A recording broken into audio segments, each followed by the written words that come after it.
Welcome to Proclaiming Justice, a podcast from PJTN that focuses the light of truth on vital issues in today's headlines that impact every American.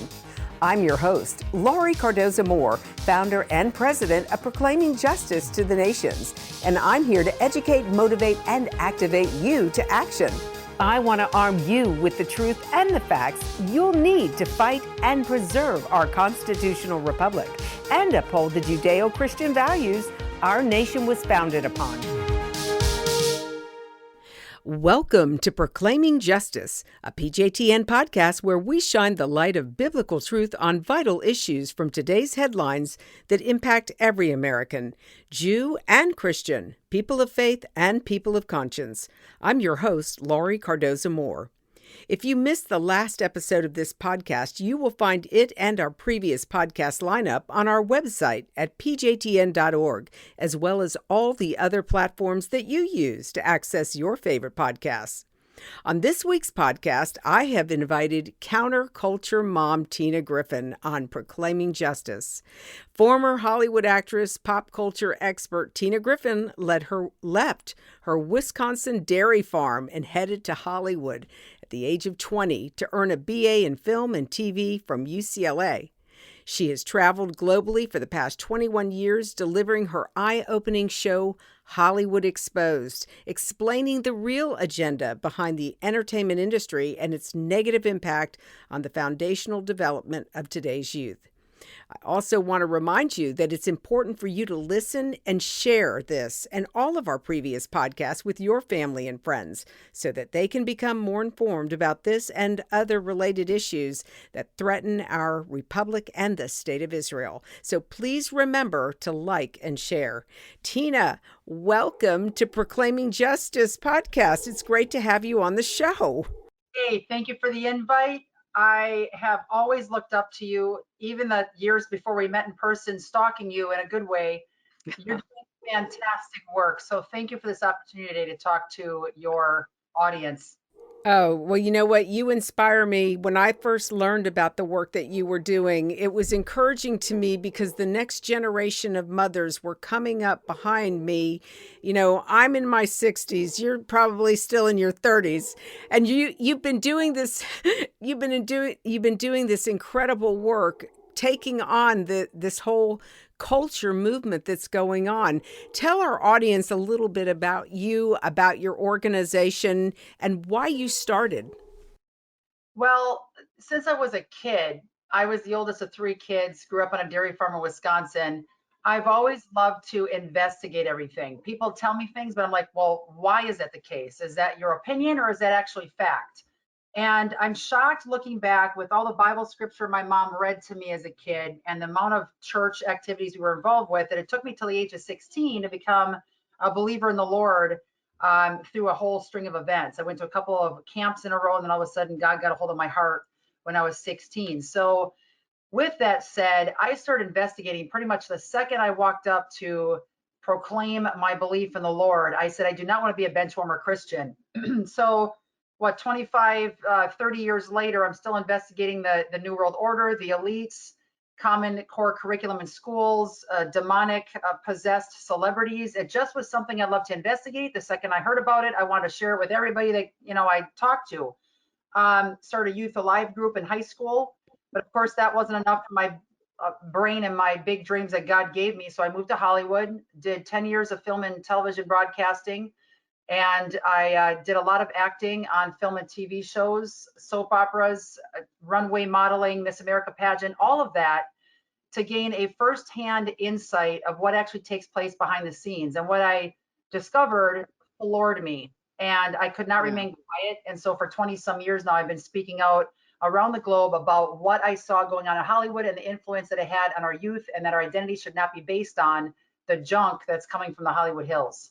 Yeah, absolutely. And ladies and gentlemen, just a reminder, Tina is going to be one of our featured speakers during our salon style program at the Taking Back America's Children's Summit that is coming up in Franklin, Tennessee, January 29th.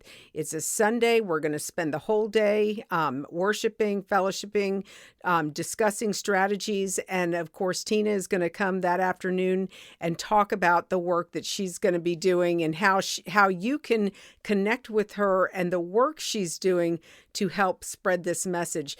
Tina, this is really, you and I growing up, we grew up in an America that was free, and we grew up in neighborhoods where we had 4th of July parades. We would decorate our bikes and our wagons. That's not the country that we live in today. And our children, unfortunately, are never going to grow up and be able to enjoy what you and I enjoyed growing up. What are your thoughts about how we got here? What was the turning point in your estimation as to when the culture started to change? That is such a tough question, but from my point of view and what I saw, the entertainment 20 years ago that I grew up on, even 30 years ago, it was Dirty Dancing. My mom was very adamant, you better not sneak downstairs and watch Dirty Dancing. I know it's on TV and all your friends are watching it tonight. But Yeah. that's literally how she sounded. And what did I do? I snuck out and watched Dirty Dancing and then felt guilty for weeks after until I finally repented and told my mom I saw that movie. Well, that was bad. But look at where we are today. And I don't know if I can really pinpoint a specific time, because I know people tuning into this right now might think, well, back in the 60s, it was sex, drugs, and rock and roll. And so it was Mhm. always in our culture. But I think we have a major issue today for a couple of major reasons. Number one, social media technology, with its great advancements in helping us spread the truth and save our kids with the phenomenal event that you're putting on and people being able to know about it, also comes how you use it. If you don't use it for the good, which Mhm. is what you and I are both doing, we have very easy access within a swipe, a click, a scan Right. with seconds, where our kids are seeing pornography at 5, 6, 7, 8 years old. And It's that's horrifying. that we as parents, I'm in my 40s, my parents never had to worry about me having a cell phone, having some kind of watch, a way for people to track me down and kidnap me off the street, or Mhm. God forbid, Mhm. abuse me while I'm at school. But now with Mhm. social media, kids can be tracked and traced 24/7. So parents must know, and that's what our home ministry is about at counterculturemom.com. Brand new website, by the way. We just launched it. It's absolutely phenomenal. 20 years it should have been done, but it looks great. My brain on a website. And Counterculture Mom explains how people can get the tools needed to navigate the pop culture chaos. We're not going to make the Mhm. evil go away. It's only going to get worse. But how do we navigate to Right. know how to be on social media safely? So that's a big one. Social media technology, the big push with our kids, is where I saw a lot of things go down the tubes quickly because parents didn't know what. Mhm. Parents feel desperate. They look at what's happening to their children, what their children are being exposed to in the classroom. And that's really, the impetus behind this whole movement, the Taking Back America's Children's Summit, and why we're doing this. Because parents are frustrated. And I'm sure you probably hear this because the kids are buying into this stuff. And these are kids who've been raised in Christian homes. They've gone to Sunday school, they've gone to church, they grew up in that culture, and now we're losing our kids. And I hear the frustration in parents saying this. I don't know what happened to my kid. Are you hearing this as well, Tina? Absolutely, 24/7. Ever since we launched the Counterculture Mom Show, that's all over the place. About a year and a half ago, we have parents that are constantly, um, our inbox is full with their requests on topics, issues, but our program is very solution driven. And a lot of parents feel helpless. And I think it comes down to two key things. Your choices, what I'm seeing in America today after speaking in schools for 20 some years, are homeschool, which is what we do, because I personally, with the ministry I have, I don't have the energy to also, unless you give me the opportunity, which is why I love your event. You give me the opportunity to share my concern. I Mhm. homeschool my kids and they love it. Mhm. They have a lot of social stuff they do outside of the homeschooling realm. There's 2 million more homeschooling families, I believe, just in the last year alone is the last stat that I heard. But the other Correct. side is what you're tackling. For the tens of millions of children that are currently in schools where their parents aren't aware or frankly don't care what their kids are ingesting on a daily basis, you are on the front of the battle lines to wake parents up and say, and they, a lot of them are awake. They want to know what to do, and Right. you're encouraging and equipping them to fight back in their own communities, their school boards, because their kids are turning into a product of whatever goes into their brain every single day, and most of it is very godless content. You as well as I know what education is now going in Yep. there. It's That's sex right. and pick your gender of the day, and they're 6 years old. So we have to be in the school systems, fighting back school boards, running for offices, replacing teachers that are corrupt. And frankly, I believe Hmm. the majority of America is God-fearing, patriotic people. I just think that the 3 or 4% of America that needs to go to church and needs the Lord is the people ruling the roost at Right. this for an hour, and we got to replace them. So parents must get involved, or their kids will be in a drug rehab when they're 20 or pregnant at 14. Or suicidal, because our kids are being conditioned to be suicidal and to think that suicide isn't a bad thing. It's absolutely, it outrages me. And yes, being involved in education and looking at the books in the school libraries and even in the public libraries that our children have access to, I can't even imagine. And then you go to these meetings, these hearings with regards to the textbook or the school book, the library books that our children have access to. And the members of the commission are completely clueless and nobody's read any of the books. I mean, this is shocking to me. When you have people in positions of authority who just sit there with a blank stare on their face, like, well, I didn't read anything. I didn't read any of this. And then you have one person who says, there's no problem here. There's no there. It's very frustrating, but I'm telling you, the change is coming. We are working with departments of education. We're working with state legislators in Florida, here in Tennessee, in Virginia, in Texas, in Arizona, in Ohio. People are starting to wake up, and even these elected leaders are saying they're seeing what the children are being exposed to, and they are drawing a line in the sand, and we need more leaders like that. So that's why this event is so important. And ladies and gentlemen, I want to encourage you, if you haven't registered yet, please, we have limited seating. We only have 100 seats and it is filling up fast. We've got, in fact, I was just looking on the computer before we got on the show. We've got so many more people that are registering to attend this event. People are looking forward. We're going to use the model that we developed right in Ground Zero. Williamson County, remember, ladies and gentlemen, a decade ago, we flipped this school board. And look at how quickly it slipped into the abyss again. Well, you know what? We're going back in. We're going to take out those school board members. We're targeting that next group, and we're going to start right in Williamson County, where we remove 6 sitting school board members in one election. It had never been done before, but that was the impetus. That's what started this nationwide agenda, this program that we've been involved in, that we started with PJTN, and we are so honored and so grateful to unite and partner with Tina and her counterculture organization. Tina, in closing, are there any final comments you'd like to share with our audience, why it's important to get involved in taking back local control of their communities? Yes, with the wide range of topics we've covered in the last year and a half of our program, and all those programs can be seen at counterculturemom.com. Just click on the shows tab at the top. We just shot Kevin Sorbo yesterday, 333rd episode. I found that ironic that he happened to be 333. With his fantastic movies coming out this upcoming couple of months, and all the topics that we've talked about, some very horrific and scary, but we don't present it scary.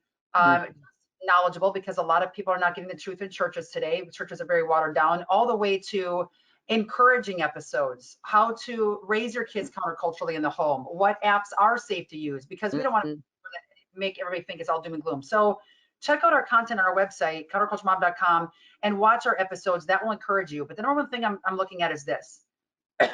We have to know the enemy. We have to know their plan of attack. And I've been studying the enemy, Satan and his cohorts, for about 27, 28 years now. What they want is to silence us as parents. And the critical factor in that is one parent stands up, wants to do their best. All of a sudden they're sued or they're thrown in prison. We see stuff on the headlines today of doors being bust down in their home.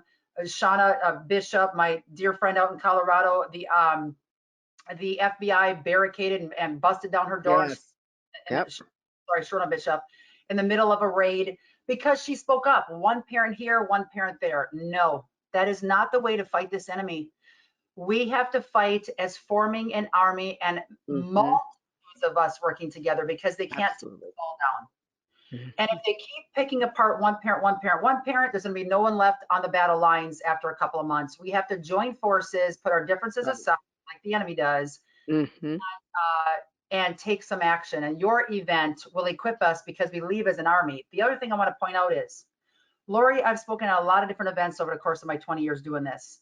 I love your brain and I love your events because you are training and equipping people where they leave not feeling hopeless. Oh my gosh, everything's going to crumble and how am I going to do this? And that was a great 5 speeches, but I didn't get anything out of that about how it's applicable. Right. Give us a plan of action. Absolutely. So, everybody tuning in, you have to jump on board. Now's the time. Your kids are going to look back 10, 15 years from now, or God's going to face you one day and say, what did you do with the time I gave you, with the talents I gave you, with the funding I gave you, with the mouth I gave you, with the amazing giftings I gave you to make a difference for leaving a legacy in our nation when you had the chance. That's right. Ladies and gentlemen, you heard it from the counterculture mom herself, and you're going to get to hear more from her January 29th in Franklin, Tennessee.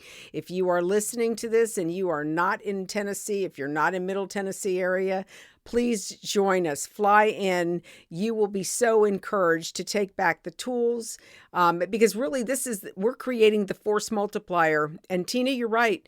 We have the numbers. We've got the boots on the ground. We need to harness them, mobilize them to action. We've got not only Counterculture Mom is going to be participating, but we've got Turning Point USA. Charlie Kirk's group is coming. They're sending a team.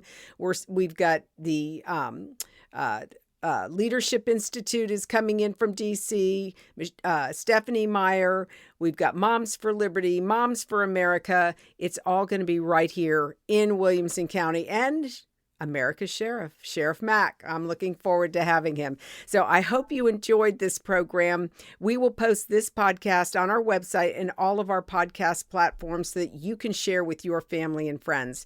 As PJTN Watchmen, we have a biblical mandate to stand against the ungodly rising Marxist threat that is destroying this nation and other Western nations, threatening our Judeo-Christian values and promoting anti-Semitism.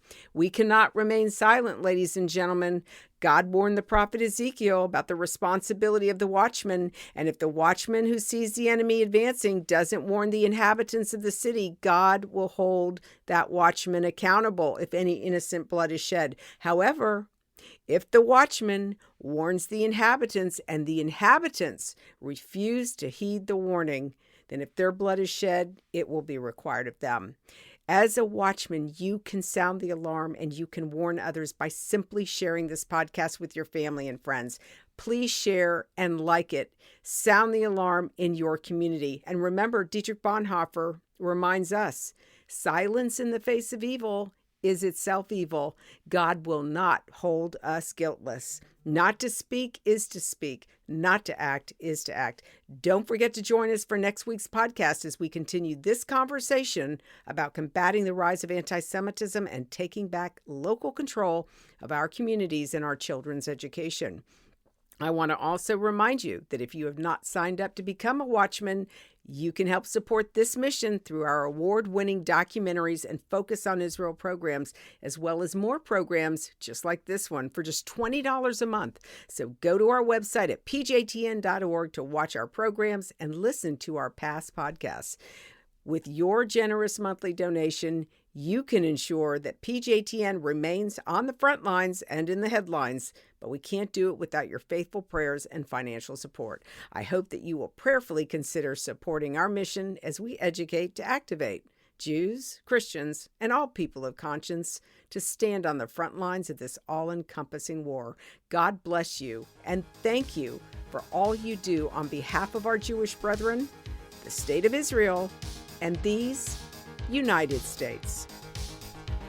Thank you again for joining me on this edition of Proclaiming Justice. Please share this podcast with your family and friends.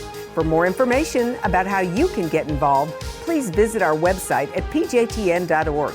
As a PJTN Watchman, you can help us keep up the fight to preserve our freedom for our children and their children for such a time as this.